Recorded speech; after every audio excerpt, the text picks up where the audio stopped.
Bienvenidos a Tecnólogos Médicos en Debate, un canal donde aprenderás sobre temas relevantes de la tecnología médica.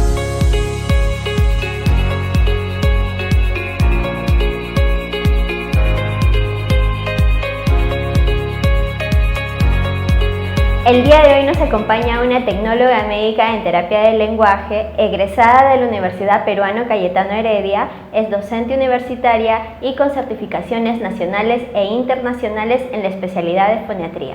Tiene experiencia exclusivamente en el área de la voz, es fundadora y foniatra residente de Teraspich. Démosle la bienvenida a la licenciada Diana Díaz Guerra, quien el día de hoy nos hablará sobre la rehabilitación vocal. Licenciada, un gusto tenerla en el programa de hoy. Bueno, muchas gracias por la invitación. Sí, el día de hoy vamos a aclarar bastantes dudas acerca de lo que es la rehabilitación vocal. Y nada, yo estoy muy contenta de estar aquí. Colega, ¿nos podrías comentar cuándo un paciente necesita rehabilitación vocal?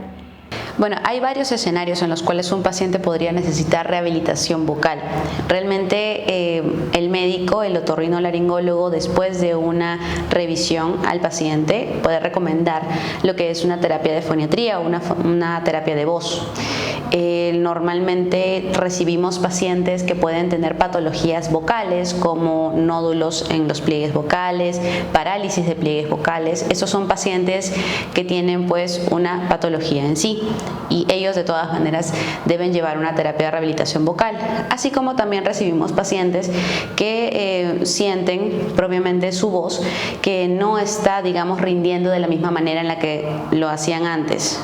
También van a otorrino, sin embargo, ellos tienen más cuadros crónicos de laringitis, ¿no? Y eso nos lleva pues a la parte de la rehabilitación de la técnica vocal con la cual están realizando sus labores. Normalmente son pacientes que trabajan con su voz y que necesitan realmente que haya una producción vocal correcta. Estos son algunos de los escenarios en los cuales un paciente podría necesitar rehabilitación vocal y son los que más estamos recibiendo en consulta últimamente. Licenciada, existen muchas personas que usan su voz como una herramienta de trabajo. ¿Qué papel cumpliría el tecnólogo médico en terapia del lenguaje en este aspecto? Claro, como comentaba, el tecnólogo médico en terapia del lenguaje pues básicamente evalúa al paciente, vemos cómo es que está emitiendo su voz y cuál es realmente el momento en el cual está incurriendo de repente en algunos vicios vocales.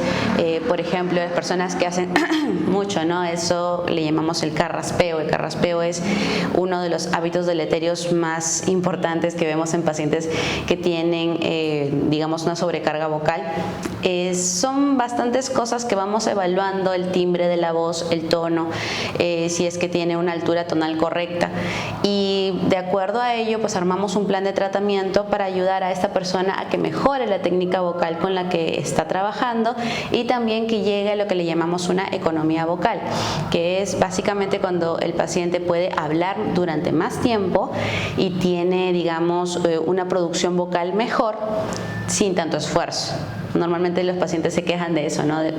Me estoy cansando mucho cuando hablo, y eso es lo que nosotros tratamos de evitar. Tratamos de ayudar que el paciente ya no se canse y que tenga una mayor flexibilidad en sus pliegues vocales que le permita hablar durante más tiempo y pues cumplir con sus labores. Y de acuerdo a su experiencia, ¿existen métodos para poder mejorar la voz? En realidad hay varios, pero todo esto depende mucho de qué pacientes al que nosotros estamos viendo. Todas las personas son diferentes y eso es algo que también les comento mucho a mis pacientes, ¿no? No todas las personas son iguales y por ende no podemos recetar, por así decirlo, un ejercicio para todas las patologías.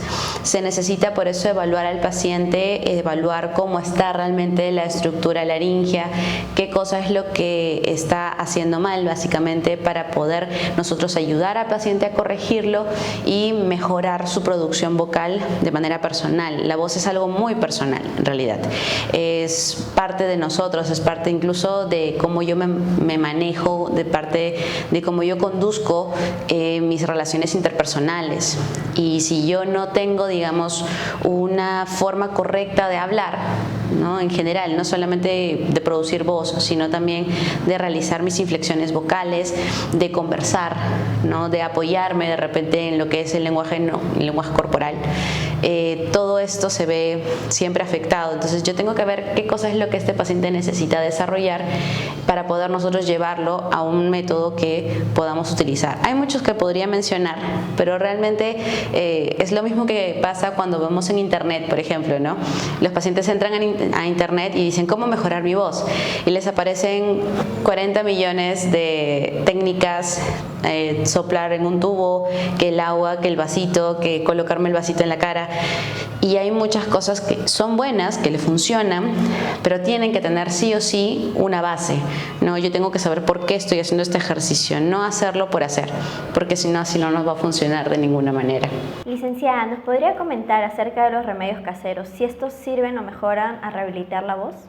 Claro, los remedios caseros pueden ser un coayudante, sobre todo bueno, para algunos pacientes que reciben recomendaciones, por ejemplo, ¿no?, de la familia, o que leen en internet esto es bueno para la voz, ¿no? Sin embargo, nunca va a ser lo mismo que trabajar realmente una terapia vocal. Nosotros, cuando hacemos una terapia vocal, lo que buscamos es realmente tener un bienestar, ¿no?, vocal a través del tiempo, que este paciente tenga digamos, corrija los patrones de movimiento que tienen sus pliegues vocales y que pues resulte en una sensación de que yo puedo utilizar mi voz sin cohibirme mucho durante el resto de mi vida, ¿no? En cambio, lo que vienen a hacer los remedios caseros nos pueden dar incluso de forma sistémica, o sea, si yo tomo algo que va a ser como un antiinflamatorio, me va a ayudar a desinflamar la zona donde están mis pliegues vocales, pero no va a ser a largo plazo, siempre va a ser algo episódico, y la idea es que nosotros podamos utilizar nuestra voz siempre, no solamente por momentos. Y para culminar, ¿nos podría comentar qué significa foniatría y en qué está relacionado la tecnología médica en terapia del lenguaje? Claro, la foniatría aquí en nuestro país es básicamente la terapia de voz, ¿no?, la rehabilitación vocal. Nosotros como tecnólogos médicos en terapia del lenguaje, dentro de la especialidad hay 6 subespecialidades. El tecnólogo médico puede especializarse en audiología, puede especializarse en motricidad orofacial, en aprendizaje, en lenguaje, en habla o en foniatría, ¿no? Esto es básicamente solo llevar pacientes que tienen algún problema de voz, ¿no?, en su rehabilitación vocal, y por eso es que nosotros como terapeutas del lenguaje, tecnólogos médicos, llevamos la parte de foniatría. En otros países, por ejemplo, el que realiza este tipo de terapia o tiene esta especialidad son médicos foniatras, por ejemplo, ¿no?, como es el caso de México. Sin embargo, aquí en Latinoamérica, el tecnólogo médico en terapia del lenguaje viene a ser el profesional adecuado para realizar ese tipo de terapias. En otros países se llama fonoaudiólogo también, o se llama logopeda. Sin embargo, aquí, en terapia del lenguaje, son solamente los tecnólogos médicos en Perú. Licenciada Diana, muchas gracias por el aporte que nos ha dado el día de hoy. Les agradezco a ustedes por la invitación y nada, siempre es excelente poder difundir nuestra carrera y poder mostrar justamente al resto de las personas qué tan importante es la labor del tecnólogo médico en todas sus áreas. No se olviden de seguirnos en nuestras redes sociales para enterarse de las entrevistas que realizamos en Tecnólogos Médicos en Debate. Buenas tardes.